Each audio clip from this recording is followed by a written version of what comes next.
What them haters talking about?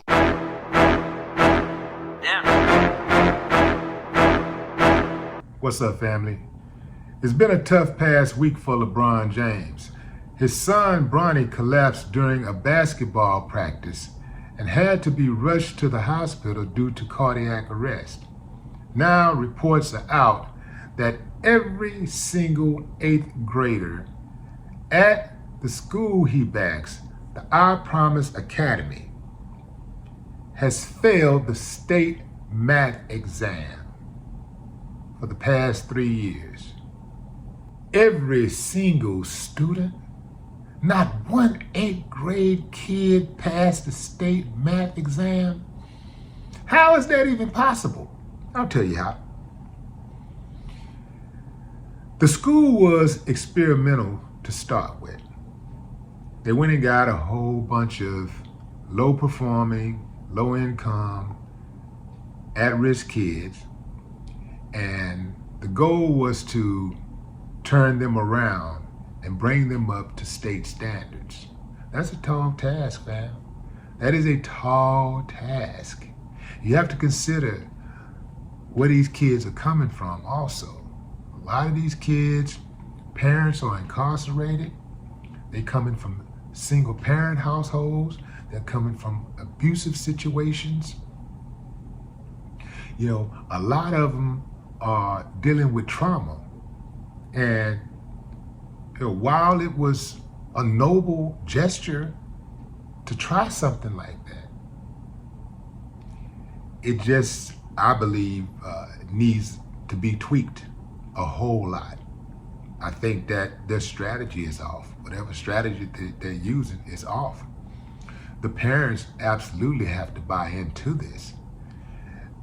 You can't just turn the kids over to the school and think the school is just going to fix everything. It has to be reinforced at home. They spend more time at home than they do at school.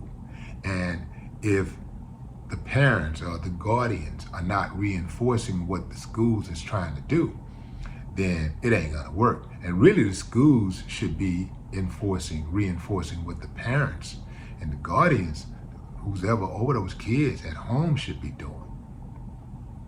You can't just pop babies out and then turn them over to the state and expect them to make everything right. I've seen it. I've seen kids who really wanted to make it, who go to school and they thrive, and then they come home and get tore down by the people inside of that house. And now they're sitting in school and you're like, okay, everybody, you ready? Got your homework and da-da-da. And they just went through this traumatic experience, and the last thing on their mind is homework. The last thing on their mind is the daily objective.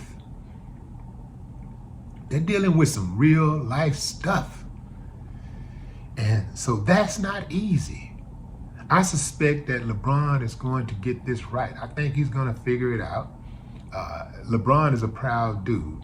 He has a lot of resources.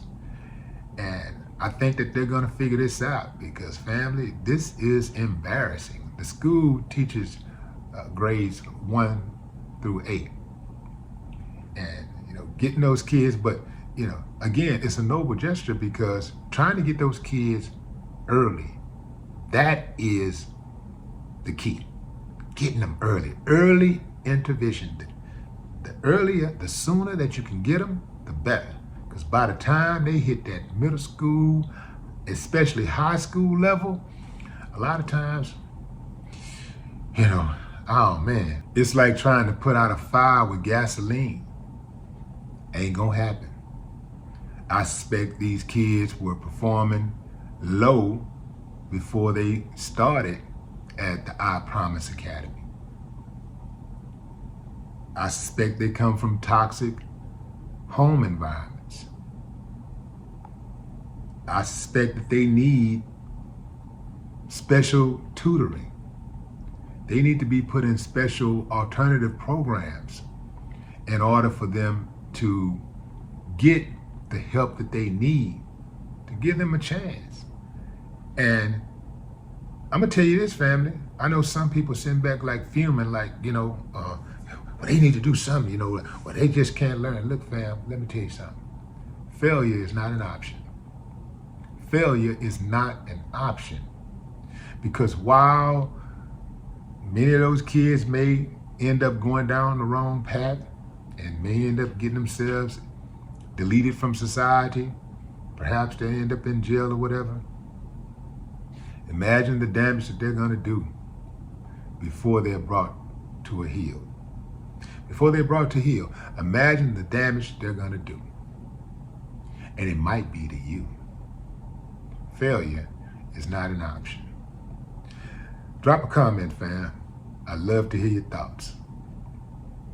No more talk. What the haters talking about? Damn.